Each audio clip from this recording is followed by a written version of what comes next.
Hello friends, welcome back to my channel Gyan Sankalp. तो friends, आज हम पॉलिटिकल साइंस की मोस्ट इम्पॉर्टेंट क्वेश्चंस करने वाले हैं जो आगामी कोई भी आप एग्जाम दे रहे हो, किसी भी स्टेट का पीजीटी दे रहे हो, पीजीटी दे रहे हो, असिस्टेंट प्रोफेसर का दे रहे हो, यूजीसी नेट दे रहे हो, उसमें काफ़ी आपको हेल्प करेगा। अगर आप चैनल पे अभी तक अगर आपने चैनल को सब्सक्राइब नहीं किया तो प्लीज़ चैनल को सब्सक्राइब कर लेना, बेल आइकन को प्रेस करना ताकि जब भी मैं वीडियो डालूँ तो आपको नोटिफिकेशन मिल जाए। तो आज का क्लास स्टार्ट करते हैं फ्रेंड्स। देखो, सावरकर के अनुसार वे कौन से तीन बंधन हैं जो हिंदुओं को जोड़ते हैं? तो देखो, क्षेत्र, प्रदेश, प्रजाति और संस्कृति, ये तीन हैं जो भारतीयों को, हिंदुओं को जोड़ते हैं। नेक्स्ट क्वेश्चन है क्वेश्चन नंबर सेकंड। सहभागी लोकतंत्र का विचार कविदय किसने दिया था? रूसो ने दिया था। Option D is the right answer. Next question है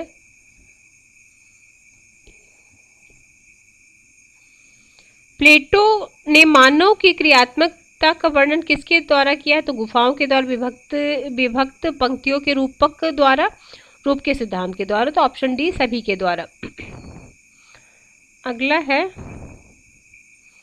क्वेश्चन नंबर 4। निम्नलिखित में से किसने बौद्ध धर्म को मार्क्सवाद का नैतिक एवं उदार विकल्प के रूप में माना है? तो बौद्ध धर्म को मार्क्सवाद का नैतिक एवं उदार विकल्प तो वी आर अम्बेडकर। अगला क्वेश्चन है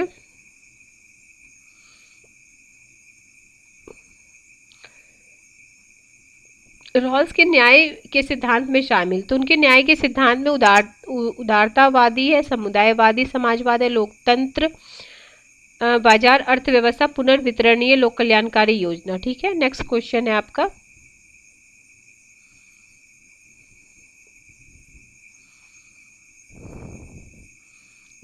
निम्नलिखित में से किसने वर्तमान युग के संघर्ष को सर्वभक्षी समूह, अहम चाहे राष्ट्र का हो या वर्ग का, तथा स्वाधीनता के लिए संघर्षरत व्यक्ति के बीच संघर्ष के रूप में परिकल्पित किया?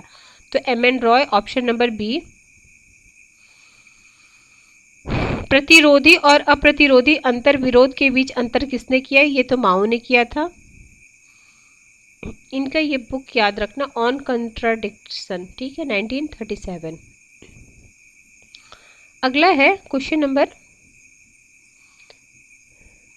राजनीतिक सिद्धांत के अंत पर वाद विवाद का सही अनुक्रम क्या है? तो सबसे पहले हो जाएंगे आपके ये डेविड स्टन है, फिर है लास्लेट है, फिर है आपके डेहल, फिर राइमर, ये डॉग हाउस। ये बुक्स भी इनकी। अगला है बुक्स और thinkers. Next question number 9। D Held, J Levi Macpherson, Peter C Pateman का। तो सबसे पहले मैकफर्सन का the real world of democracy, ये कई बार एग्जाम में आए हुए, ये इनका बुक्स याद रखना। और डी हेल्ड का है models of democracy, models of democracy से रिलेटेड सारे बुक है। तो और जे लिवली का है, आप एक जगह डेमोक्रेसी अगर आपने शॉर्ट्स नोट्स बनाए होगा तो उसमें आप लिख सकते हो, या तो बुक्स का अलग अलग जैसे थिंकर्स के हिसाब से आप जैसे भी नोट करना चाहिए, आप इसका स्क्रीनशॉट भी ले लो ताकि आप 2-3 बार देखना तो आपको याद हो जाए। नेक्स्ट टाइम में आप इसे देखो, अब इसमें ये 4 बुक दे दे, इसी में 2-3 थिंकर यही रहेंगे, बाकी 1-2 और कर देगा, ऐसे भी क्वेश्चन बनेगा। तो इस टाइप के क्वेश्चन में एक फ़ायदा होता है ना कि 1 से 2 भी पता होगा ना आपको तो क्वेश्चन बन जाते हैं। मैं जनरली तो 1 से ही बन जाता है, अगर टफ थोड़ा लेवल टफ करता है तो 2 अगर आपको पता है तो 100% वो क्वेश्चन आपसे सॉल्व। जैसे इसमें तो आपको एक ही पता होता, मैकफर्सन का तभी बन जाता। सी पेटमैन का है partition and democracy theory, Macpherson का तो ही के हम ये है डेमोक्रेसी है। नेक्स्ट क्वेश्चन नंबर 8 हो गया। नेक्स्ट क्वेश्चन है आपका क्वेश्चन नंबर 9, नहीं ये 9 ही था ना, सॉरी। क्वेश्चन नंबर 10 है आपका, ये है असर्सन रीजन का। जॉन अर्सुल में एक अनुच्छिक लोकतंत्रवादी हैं, सभी लोग लोकतंत्र के अनुरूप है, तो यही नहीं, तो ए सही है बट आर गलत है। अगला क्वेश्चन नंबर 11। संसदीय प्रणाली के बारे में कौन सा कथन सच है? देखो, संसदीय प्रणाली, अमेरिकी प्रणाली, ये सब पढ़ना है ना। तो देखो, संसद किसी भी विषय में कानून बना सकता है ब्रिटेन का, सही बात है। रानी मंत्रिपरिषद की सलाह के अनुसार कार्य करती है, बिल्कुल सही बात है। हाउस ऑफ कॉमन द्वारा पारित कोई विधेयक हाउस ऑफ लॉर्ड में 2 साल नहीं, यही गलत होगा। इसमें से कौन सा है? तो 1 2 सॉरी ये गलत है, और 4 ये सही होगा। तो इसका आंसर हो जाएगा ऑप्शन नंबर डी। नेक्स्ट है, ये भी क्वेश्चन आपने कई बार अगर आप PYQ लगाए होंगे तो फर्स्ट पास्ट द पोस्ट, द्वितीय बैलेट प्रणाली, और क्या क्या है इसमें,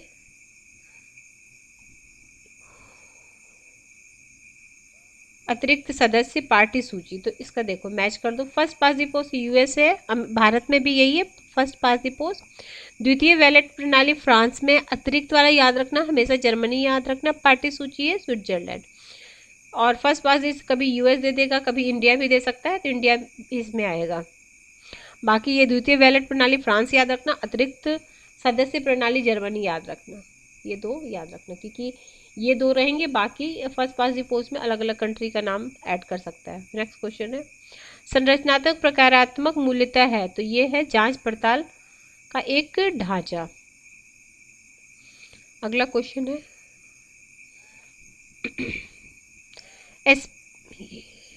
SP हंटिंगटन के अनुसार राजनीतिक क्षय तब होता है, कब होता है? जब गतिशील जन सहभागिता दोनों का योग संस्थायन की तुलना में अधिक हो।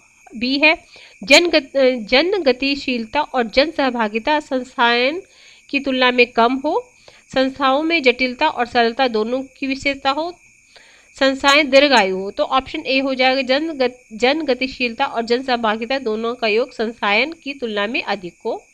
तो ये होता है राजनीतिक हास्य। आगे है, US सीनेट दुनिया में सबसे शक्तिशाली द्वितीय सदन है, बिल्कुल हम बचपन से पढ़ रहे हैं। बहुत कम चीजें ऐसी हैं जो राष्ट्रपति और प्रतिनिधि सभा सीनेट के अनुमोदन के बिना कर सकता है। तो दोनों सही है और सही स्पष्टीकरण है option number A. Next question है, निम्नलिखित में से किस युग्म का सही मिलान किया गया है? आश्रयता का सिद्धांत समीर अमीन, विकास का सिद्धांत लुसियन पाई, परायपन का सिद्धांत मार्क्स, नकारात्मक स्वतंत्रता का सिद्धांत। तो क्या पूछ रहा है, कौन सा सही मिलान है? तो ये नहीं होगा, बाकी सब सही है 1 2 3। नेक्स्ट क्वेश्चन है, इधर ही है ना, अभी तो सर क्वेश्चन नंबर कौन सा था? Question number 16, question number 17। निम्नलिखित में से कौन अभिलक्षण भारत और UK में सर्वमान्य है? संसद की सर्वोच्चता, लिखित संविधान नहीं, यहाँ लिखित संविधान, वहाँ लिखित संविधान नहीं है, द्विसदनीय पद्धति, सदन के पटल पर सबसे बड़ी पार्टी का नेता प्रधानमंत्री। तो इसका क्या है, सही पूछ रहा है ना? हाँ, तो तीसरा और चौथा होगा, द्विसदनीय पद्धति और सदन के पटल पे। देखो ये संसद की सर्वोच्चता वहाँ पे तो है, बट यहाँ पे नहीं, वहाँ तो संसद की सर्वोच्चता है ब्रिटेन में, यहाँ लिखित संविधान है, ब्रिटेन में लिखित संविधान नहीं है। तो सर्वमान्य दोनों जगह जहाँ सर्वमान्य हो वो पूछा जा रहा है। तो द्विसदन यहाँ भी है, वहाँ भी है, सदन के पटल पे जो सबसे पार्टी होती है वही प्रधानमंत्री है। तो तीसरा चौथा सही हो जाएगा। नेक्स्ट क्वेश्चन है, क्वेश्चन नंबर आपका है 18 क्वेश्चन क्या बोल रहा है, एक मिनट यार। निम्नलिखित में से किसने निर्वाचन कानून को इन शब्दों में परिभाषित किया? बहुसंख्यक बहुलता, एक मतपत्र प्रणाली जो पार्टी द्वैधता की ओर प्रवृत्त होती है। तो यह डुवर्जर्स लॉ के अंतर्गत निर्वाचन कानून को इस तरह परिभाषित किया गया है कि बहुसंख्यक एक मतपत्र प्रणाली पार्टी द्वैधता की ओर प्रवृत्त होती है। डुवर्जर ने अपनी पुस्तक, इनकी पुस्तक क्या है, पॉलिटिकल पार्टी के अंतर्गत राजनीतिक दलों की उत्पत्ति का विश्लेषण किया। उनके अनुसार एक दल वाली शासन व्यवस्था में भी निर्वाचन प्रतियोगिता होती है। आगे चलते हैं, यूरोपीय चिंतकों द्वारा विकसित निम्नलिखित सिद्धांतों में से कौन सा सिद्धांत 1950 के दशक में यूएस के सामाजिक विज्ञान के बीच गर्मागर्म चर्चा का विषय था? तो ये था विशिष्ट वर्गीय सिद्धांत, ऑप्शन बी। अगला है रैल्फ मिलीबैंड ने राज्य को शासक वर्ग के हाथों में एक उपकरण के रूप में देखा। तुलनात्मक राजनीति का कौन सा दृष्टिकोण इसके अंतर्गत रखा जाता है? तो साधक, ऑप्शन सी। निम्नलिखित में से कौन भारत संविधान सभा का सदस्य नहीं है? तो सर फिरोज खान नूर, सर जफर उल्ला खान, डॉक्टर जयशंकर, जयप्रकाश नारायण। तो ये नहीं थे जयप्रकाश नारायण। आगे है क्वेश्चन नंबर 22 में क्या है? संविधान सभा की प्रारूप समिति के एक सदस्य ने कहा कि राष्ट्रपति द्वारा नामित राज्यपाल केंद्र सरकार का एजेंट होगा। उस सदस्य की पहचान कीजिए। तो वो सदस्य टी कृष्णमाचारी। क्या बोले? तो संविधान सभा की प्रारूप समिति के एक सदस्य के द्वारा कि राष्ट्रपति द्वारा नामित राज्यपाल केंद्र सरकार का एजेंट होगा, उस सदस्य की पहचान कीजिए। अगला है क्वेश्चन नंबर 23। सूची 1 सूची 2 को मिलाना है। Development planning and India globalisation and change, industry, agriculture in India's independence, theory of nationalism. ठीक है, तो इसका देखो ये आप ले सकते हो इसका screenshot. Development planning and Indian state है पार्थ चटर्जी का। इंडिया ग्लोबलाइजेशन एंड चेंज 2000 में पामेल शर्मर स्मिथ का है। Industry and the agriculture in India TV Sathyamurthy का है। Since independence theory of nationalism Anthony D Smith का है। आगे चलते हैं क्वेश्चन नंबर 24। देखो ये क्या है? बर्खास्त मंत्री और जिम्मेवार राज्यपाल। अजय मुखर्जी, चरण सिंह, एन.टी. रामाराव, फारूक अब्दुल्ला। तो देखो अजय मुखर्जी का धर्मवीर, चौधरी चरण सिंह गोपाल, ऐसा कोई खास मतलब ये पुराना क्वेश्चन उतना नहीं है।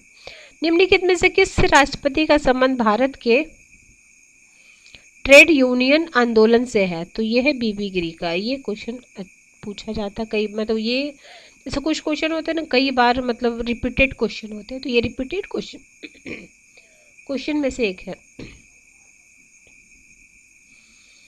अगला है भारत के किस राज्य में विधानसभा की सीटें धार्मिक आधार पर आरक्षित है? तो सिक्किम में है।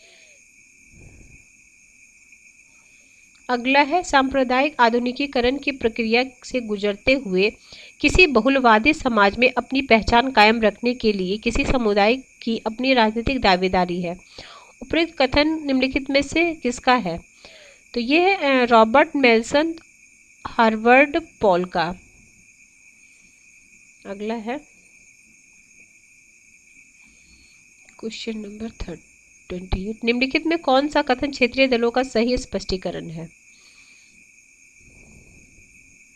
देखो राज्य के ढांचे और राजनीतिक व्यवहार का लोकतांत्रिकरण, कल्याणकारी राज्य में कटौती के फलस्वरूप स्थानीय और क्षेत्रीय हितों की पुनरुत्थानशील अभिव्यक्ति और न उदारवाद में परिवर्तन।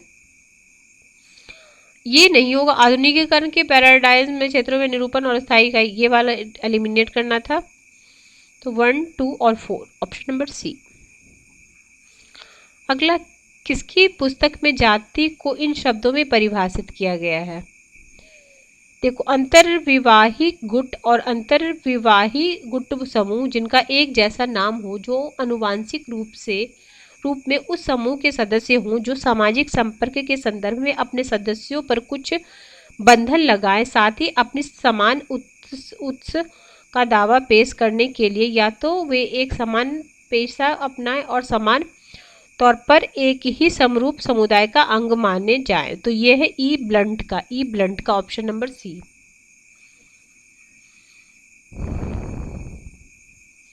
भारतीय संदर्भ में निम्नलिखित कथन किसका है? ये तीनों शक्तियां राष्ट्रवाद, क्षेत्रवाद और भूमंडलीकरण के परस्पर प्रतिद्वंदी शक्तियां सापेक्षिक और एक दूसरे की सीमाओं में अतिक्रमण करती है, कभी एक दूसरे के विरोध में खड़ी हो जाती है, कभी सहयोग करती है, लेकिन उनमें सामंजस्य कभी नहीं है। तो ये है आपका एरी एम कैकोविस का।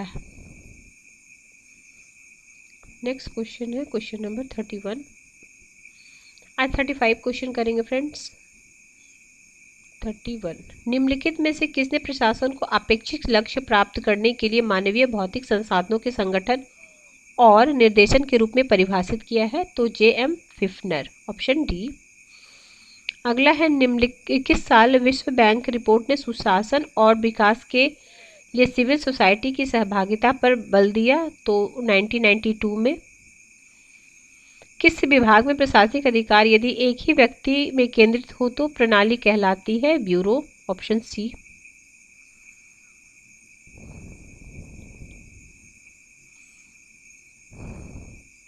राज्य सरकार का अंकेक्षण है तो केंद्र का विषय। अगला है अवधि समापन, लैप्स के नियम का अर्थ है? विधानमंडल द्वारा वोट दिए गए सभी विनियोग वित्तीय वर्ष के अंत में समाप्त हो जाते हैं, ऑप्शन सी। ठीक है फ्रेंड्स, आज हम 35 क्वेश्चन किए। नेक्स्ट क्लास में जो इसमें 100 क्वेश्चन है, रेस्ट जितने भी क्वेश्चन है करा दूंगी। अगर आपको किसी वजह से ये चैनल हेल्प करा प्रिपरेशन में तो ज़रूर चैनल को सब्सक्राइब कर ले और बेल आइकन को प्रेस करें ताकि जब भी मैं वीडियो डालूँ तो आपको नोटिफिकेशन मिल जाएगा।